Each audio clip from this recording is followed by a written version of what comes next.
to 15. It's a nice number. What's up, guys? Welcome to episode 15 of Coffee with the Coaches. Love it. Take it away, Eric. We're here for a little bit of... He's just going with it. I liked it.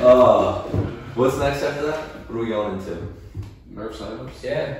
Announcements, guys, for this episode. Make sure you're signing up for Murph. If you want some food, make sure you let us know. We're getting a head count, finalizing, all that stuff. Gonna have some good barbecue. If you guys are, or you like to chef it up in the kitchen, if you guys would like to bring a side dish or any type of dessert, Murph fuel, that'd be awesome. We're gonna take care of all the meats, barbecue, that kind of stuff. But if you guys want to bring sides, mac and cheese, potato salad, whatever, garden salad. Smack and cheese. Smack and cheese. So bring that stuff in. Maybe we'll put a sign-up sheet on there just so people can coordinate what they're bringing. But that'd be awesome. The next thing is President Chris has his summer weightlifting program. That's going to be starting the Sunday following Memorial Day weekend. There is a sign-up sheet on the bar for that. Make sure you take a look at that. We are taking a poll here on which availability or which class times work for you guys. So sign up, check off all of the times that work for you, and then we'll make some final decisions on when that barbell class will be happening. Superhero shirt, Marsh posted. We finally got our shirt casing for this past year's superhero shirt. If you participated in any of the workouts or if you donated any toy or any type of money there, make sure you sign that shirt. We want to thank you guys, and then we want to get that hung up in the lobby. And then paint night, Marsh. Paint night, we got our official date. We're going to be going June 19th. So we've got plenty of time. Amelia's going to have some more info for us, so we'll probably post it in the group. And we'll post it probably in the Coffee with the Coaches. So lots of cool things on the horizon. I'm just going to say I called it. I'm pretty sure last week I said this, and then you said the same thing. So well, we had to plan out some stuff. We realized putting on a sign-up sheet, if we weren't going to do it within the time frame that we were expecting, it makes more sense to just wait on the sign-up sheet. Right. That's what you said. All right, something like that. I know. Sarah, check the record book. We're going to finalize the date. I think by the time you see this video, we'll have some stuff out. Either a sign-up on the bar. You know how. Doubt it. Check it out. Doubt it. Doubt it what? I'm just saying, Monday there will not be no more details. Wow, you heard it here. So the other thing is Memorial Day schedule. Do we got a schedule hashed out yet, boys? No, we'll probably have some open gym time on Monday. The plan will be closed for Sunday, I believe. So don't quote me on that yet. We'll hash it out. Guys, we're a little light on the questions today. Sarah, you'll be appreciating that. Yes! Except we're gonna freaking totally derail this ship here. We're gonna do this little special episode on Murph.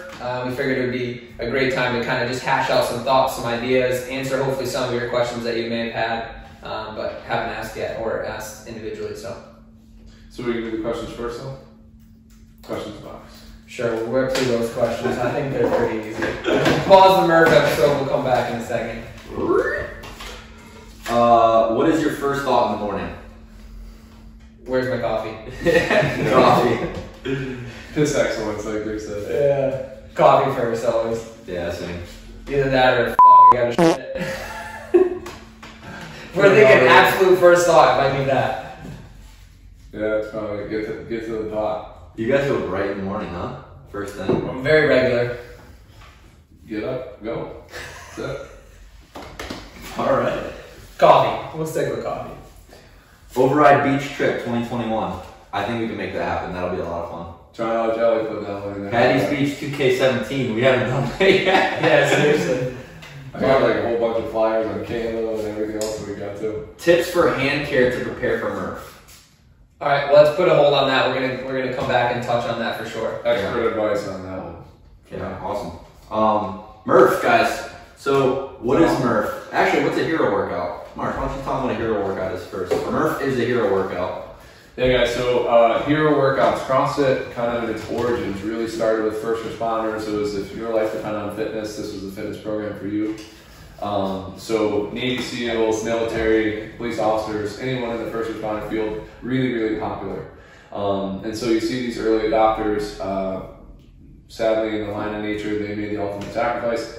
this was a way to honor them. So the hero workout started to honor those fallen soldiers, or anyone who passed the line of duty. Usually something to represent maybe movements they liked, or the date that they passed away on, their age. So there's a number of different meanings behind them.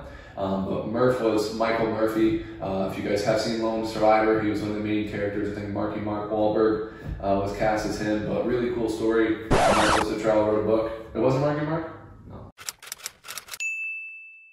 Mark Wahlberg played Marcus Cittrell. He was the Lone Survivor. Sure. Who was Michael Murphy is the guy, the character that dies making the call to radio in for backup.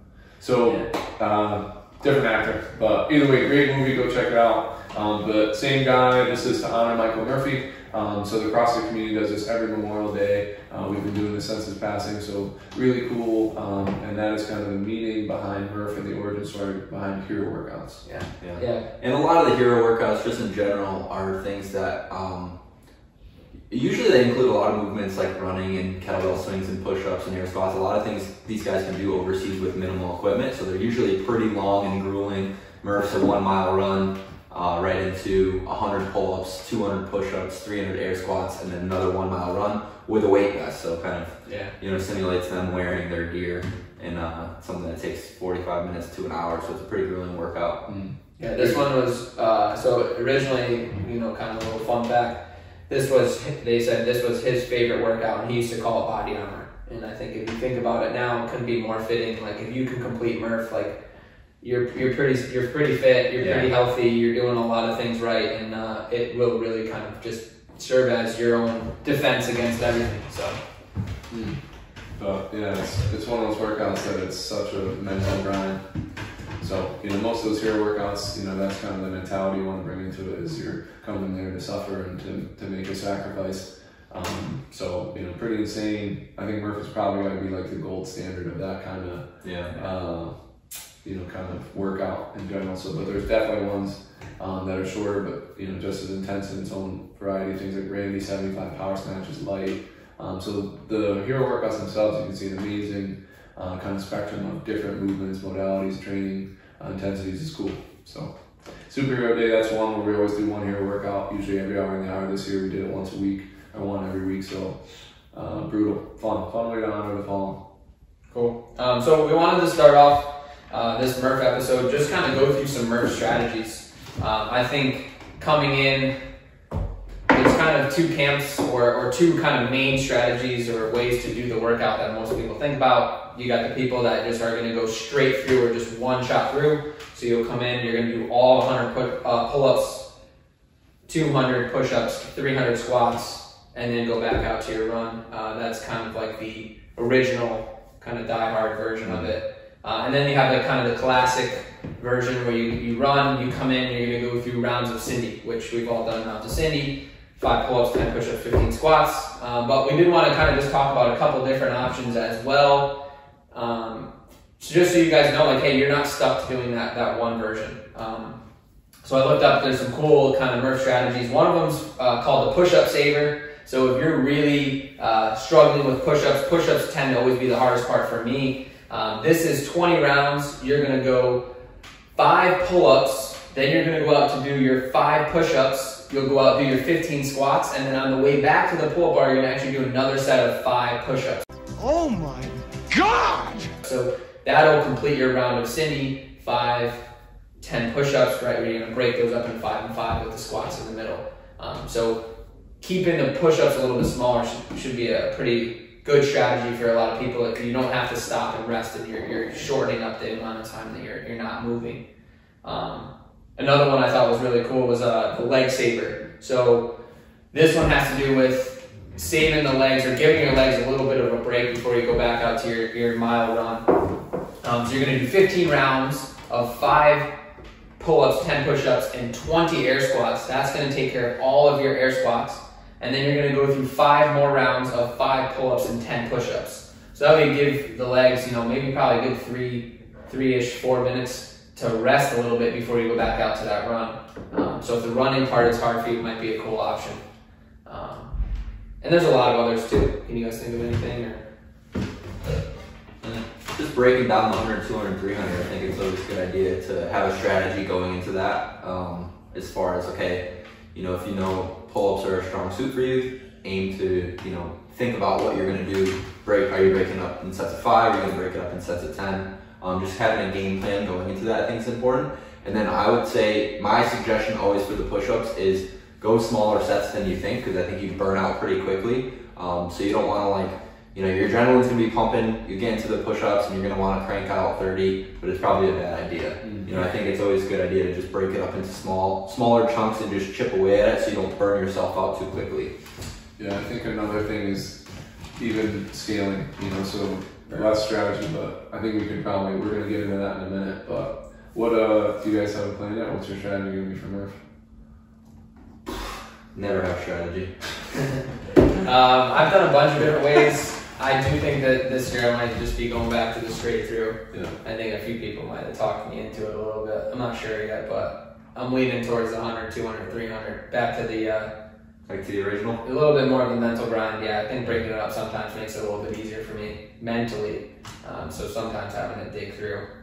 But yeah, I did want to actually just obviously let the people know too, like what if you need to scale or partner up, right? That we can do that. Yeah. The reality, I think, so Amy posted, if you haven't seen it, go search in the Facebook group, kind of like an online sign-up sheet to partner up. The scaling options, right, they're going to be pretty much infinite. We can make it work for anybody. So I think obviously with the pull-ups, this is something where if we're struggling to do kipping pull-ups or maybe we don't have our first pull-up yet, obviously the ring row is probably going to be our best bet to go into. I would not recommend doing jumping pull-ups or any kind of variation of that.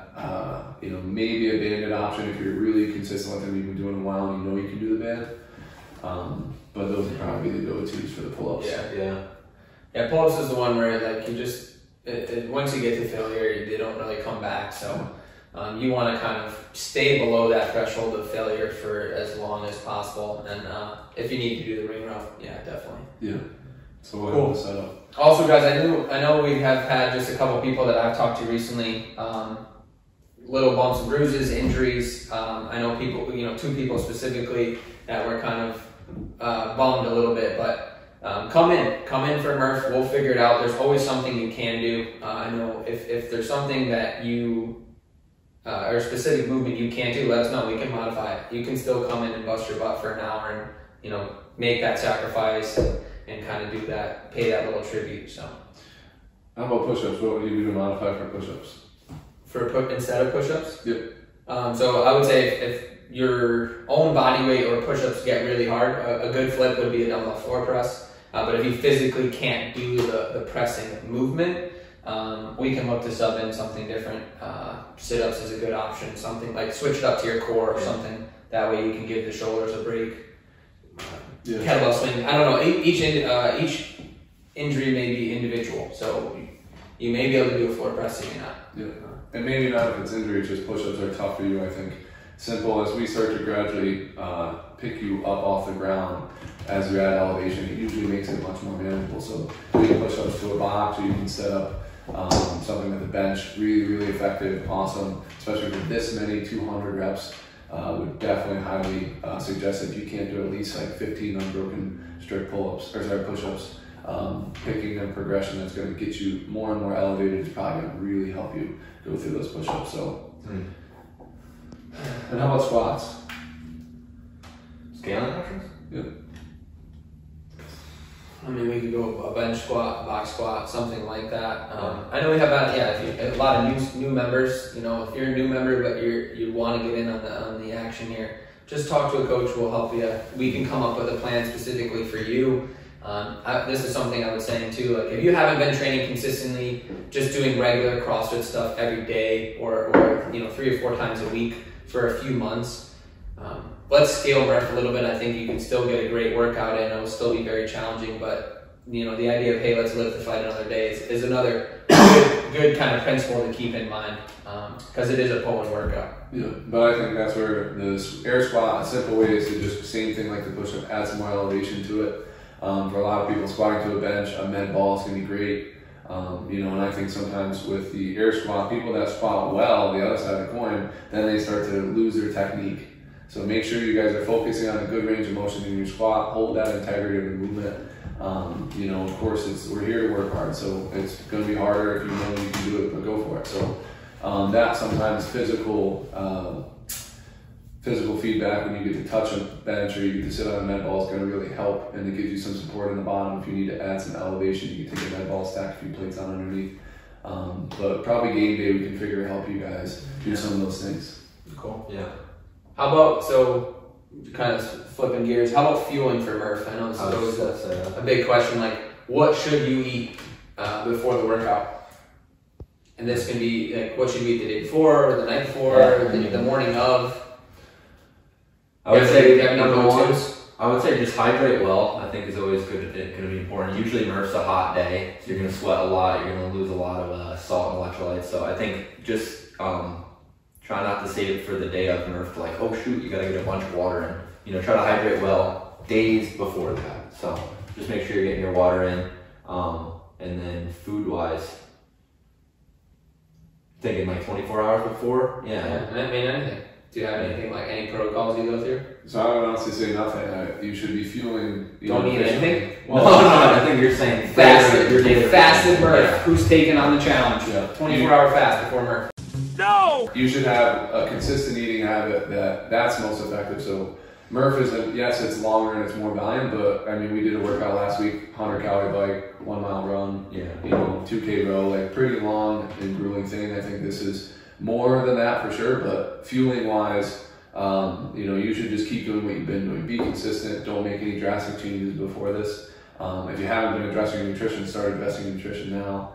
But I think that would be good. Nutrition is going to fuel you for Murph. There's no secret advantage. The one thing I think Eric, you know, kind of hinted towards, or you know, as you deplete sodium and things like that, you want to replace it. So I drink an intra-workout shake now. You know, normally in my training sessions, but that would be something good to have that day because it's so long.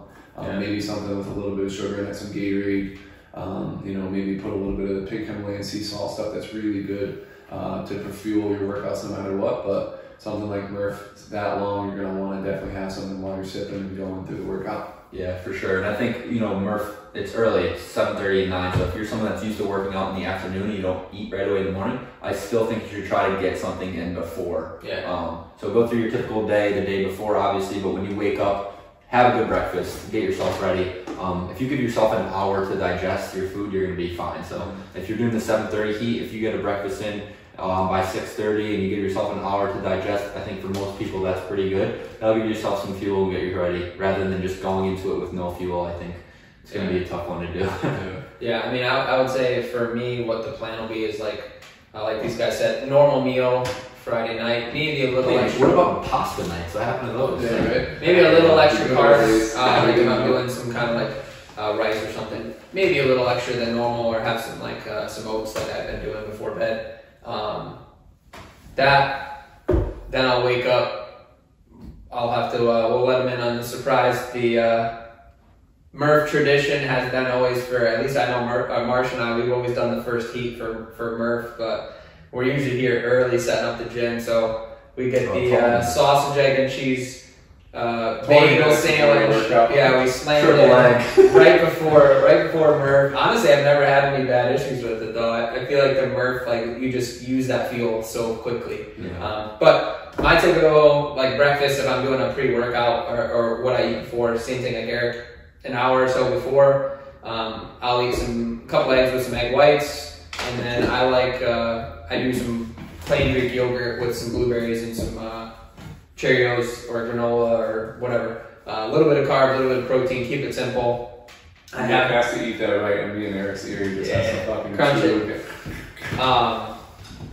The other thing I do too, I've done before, is make like a kind of a watered down protein shake. So I'll do a small, maybe a half a scoop of protein, some electrolytes or some BCAAs, a little bit of salt, and just try to like water that down. But I'll try to drink, you know, maybe half of that before the workout, and then I fill the bottle back up so it's extra watered down, and then I'll just sip on it throughout the workout. Seems to work good. We've all talked about salt. Why would we recommend salt? Because salt is going to be one of the, we want to get really kind of fucking scientific here. Sodium is basically a hydrogen ion buffer. What happens is when you work out a lot and your muscles contract a lot, they produce excess hydrogen, You want to get that buffered out so that you don't have buildup. And then also sodium is used for a lot of other processes in the body as well. So you want to kind of get that refueling process, or you don't want to deplete it, basically. You don't want to hit that reserve or empty in the tank in the middle of the workout. Yeah. Like Nick said, sodium's going to fuel your workout. It's going to be something that's going to aid you as you sweat. You're losing it. So simple, just replenish it. Put a little bit in there. It doesn't take a little, crazy amount. You should, know what's in your drink, but it doesn't mean it has to be, salty water. Cool. So. Let's go. How about, since we're on the topic of food, how about recovery post workout? Mm-hmm. What are we eating? We'll keep it simple. The thing for me is as much as possible. Yeah, chow down. I think it's important for me. One, get in a shake, or again, ample amount of food. Try to get in at least a bottle or two of water before you switch it over to some adult beverages. I think that's important too. You don't want to just go right to the cooler. I think that never ends up well. No. But Alex Mill might say different, but take it from him. Yeah. I know I've been there years after Murph. You have to do it. It's part of our culture here. But I do think, to me, it's so much a celebration, right? So have some fun. It's Memorial Day weekend. You guys are barbecuing. Calories don't count on holidays, is what I say. But have some fun, enjoy, right? The biggest thing to me is getting back on track. Consistency wins. So, one day, enjoying it with your friends, family, getting after it, have some dessert, whatever, barbecue, some beers, and then really it's getting back on the fuel that performs for you and your workouts, that keeps your body fat low, but allows you to train hard. So, yeah. Sweet. So we had a question, the hand care. Yeah. What should you do? Hopefully by this point, if you're doing your Murph prep, your hands should be pretty prepared for pulse, but I think it's never going to be as prepared as possible for 100 in a row. But I think number one, grips is always going to be a good idea. Get yourself some grips. You should hopefully be using grips now. You want them broken in. You want to kind of practice with them a little bit. Same thing, the week leading up to Murph, there should be no question about I'm on the verge of ripping my hands. Like you just give them a break at that point if you need it. The hay is already in the barn per se. You're not going to make a huge difference doing a bunch of pull-ups, on Wednesday before Murph. I use the pumice stone in the shower. Just keep your calluses shaved down. You still want a little bit of callus so that it's firm and it's giving you some padding. But too thick, or if your calluses are dried out, that makes it easy to rip your hands. So pumice stone in the showers, put some good lotion on. Right, Marsh? Marsh is a fan of the lotion. Yeah, make sure you guys are lotioning up. You know what I mean? I don't even know what you're saying. I was trying to look up. You completely just wow. Well, no phones at the dinner table, Marsh. So one thing I was thinking. What was remember that whole thing with like the baseball players? They would pee on their hands. What? Oh yeah, pickle juice or pickle juice. Yeah, it's like the acidity of it. So I think that's always a good plan too. Like maybe 24 hours before, take a couple everybody pees just right in the shower on your hands. Rub it in. No. Yeah, grips. So the other one I was going to say, what I was checking on my phone was the weather, because I want to say like 4 years ago when I was at Hooked, one of the hottest Murphs I ever did, and when it's 10 degrees warmer, it can make a totally different workout in a lot of ways, but one of the big things is when you're sweating like crazy, you're going to want some kind of sweatband. Rogue actually makes an awesome wrist sweatband that would be perfect, because it's something where if your hands start to get really, really sweaty, it's a total difference in those 100 pull-ups. So that's something that can definitely make it a lot more in grip, more likely to kind of just create that little bit of friction that you're going to get to potentially rip. So, some sweatbands would be another kind of good precaution to take. Little more prepared for the heat. Cool. All right, so last thing is just gear for Murph. We kind of already touched on the grips. I know for us, running shoes is always a big question. In the past, I was just kind of go and whatever happened, but I've had some foot issues the last few years with Murph, so I'm a converted team running shoe. It's not really going to affect your squats or anything like that. So yeah, make sure you're wearing some running shoes. The Metcons are great for CrossFit, but when you got to run that much, and if you're adding a vest in there, it's too much impact. So. Yeah, I think I've only done Murph with running shoes once, and it's like you don't know until you know. Once you have them, like, oh wow, this does help. Yeah. You know, even just in general, running with some running shoes versus not. You're running metcons. Yeah. But one thing too, we so- skipped over it, but how would you guys plan for the run? You know, I know we kind of Strategy? talked about push-ups, air squats. Yeah. What would you guys do for the run? So Here, see if you can the cut this first, back. the first run is always funny because I feel like everyone has a plan, like, oh, I'm gonna pace it, and then like as soon as it goes, like you watch the Murph video, and then you know the gun goes off, and it's just Gallagher sprint to the front. yeah. You probably do your first run a little faster than you want to or you should, but the adrenaline's pumping. But yeah, I think just by this point, I think hopefully if you guys are doing your prep, you understand your body and what you know your pacing should be as far as, you know, hopefully before you do Murph, you've done a mile of running and you understand, you know, what's going to be a good pace for you, whether that's a 7:30 mile, whether that's an 8-minute mile. You know, wear a watch. I think that's a good idea if you want to try to pace yourself, as we were talking about gear. Get a watch, and so that way you can maybe just check at the 400-meter mark, see where you're at. Okay, I'm ahead of schedule, I'm behind, whatever the case may be. You may be off a little bit, but that's okay. Yeah, I like to ride the adrenaline a little, you know, so if my plan is to run an 8-minute mile, if I run a little bit faster than 8, let's say like 7:45, 7:40, like that's pretty good. If I'm within 30 seconds of my target pace, and you know, you can do it. Use that momentum, it's not gonna hurt you. But yeah, you don't wanna come in way under that pace because that can crash and burn. Yeah, for sure. And then the last mile is just kind of one foot in front of the other, just kind of make it happen. You know, finish strong, people. I know that last 400 sucks, but you can always kind of dig a little deeper, push a little bit harder. There's always a little bit more to give. Yeah. Yeah, I think overall that's the thing. No matter what strategy you want to apply, you know, you're here to work hard. We're here to push ourselves. So, you know, no matter what, it's going to be hard. Yeah. All right, and then the last question. Wait, gear. Yeah. So we had running shoes, grips, the wrist, the sweatband for the wrist wraps, watch is a good idea. We're gonna touch on vests in a second. So vests, touch on vest, and then I think that really just the more swag, the more patriotic you have. I think every piece takes off a few seconds. So yeah, sunglasses, if you have a American flag headband, bandana, mullet, if you have a mustache, all those things I think aid in your performance. So and I think we should do a little patriotic contest, most patriotic for Murph. I think that'd be cool. And then water bottle, some type of, I think it bring some water. Sounds stupid. Towel. A towel or a water bottle, like I know we usually get like a big water bottle where Marsh fills it with this intro workout, which has like sodium and carbs in it. So rather, if you want to have something other than just water, you can get some electrolytes and fill up a big water bottle so you have it there ready to go instead of, you know, sucking out a little plastic thing. Sweet. All right, and the question everybody wants to know: should you wear a vest?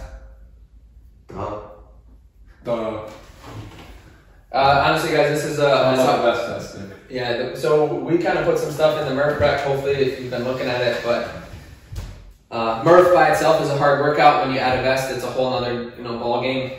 We really believe in the idea of, hey, you should be able to do 5 to 10 strict pull-ups without a vest. You should be able to do, at least 15 push-ups, full push-ups without your knees on the ground. And you should be able to run, a couple miles without a vest comfortably before we start to add in a vest. And I know it's kind of not sometimes what we all want to hear, and it can be a little bit of like an ego check, but you're going to progress faster, you're going to get more out of it, doing a full workout or doing Murph with full push-ups without a vest, you're going to get more out of it than Murph with a vest with modified push-ups. Yeah. Right? But, yeah, that's kind of the take on it. I don't know. Yeah, I agree, and I think if you really want to wear a vest, but you can't do some things with it, I would think you can do it on the run if you want. Yeah. Wear your vest for the first mile run, and then when you come back in, pull-ups are going to be tough. Like, you can take it off. Yeah. Take it off for pull-ups. Do your pull-ups, do your push-ups. If you want to put it back on for your air squats, put it on for your air squats. Yeah. So you don't have to do the full workout in the vest. I think if you're in between. If you're like kind of in that in-between stage. 92 cents, you're good. Yeah, I'm with you. I think it's perfect. Alright, sweet guys. Hopefully we answered your Murph questions. We got more, drop them in the comments. We'll try to get them out there. I think let's go most patriotic contest for Murph. Let's go, people. Get out your red, white, and blue. Let's see what you got. Who's gonna dye their mustache red, white, blue? Oh, that'd be dope. Nick, you should do it. Can you dye black hair white? Yeah. Yeah. Lynn's, I'm coming to the wedding with a fucking patriotic mustache. All right. Peace. Peace.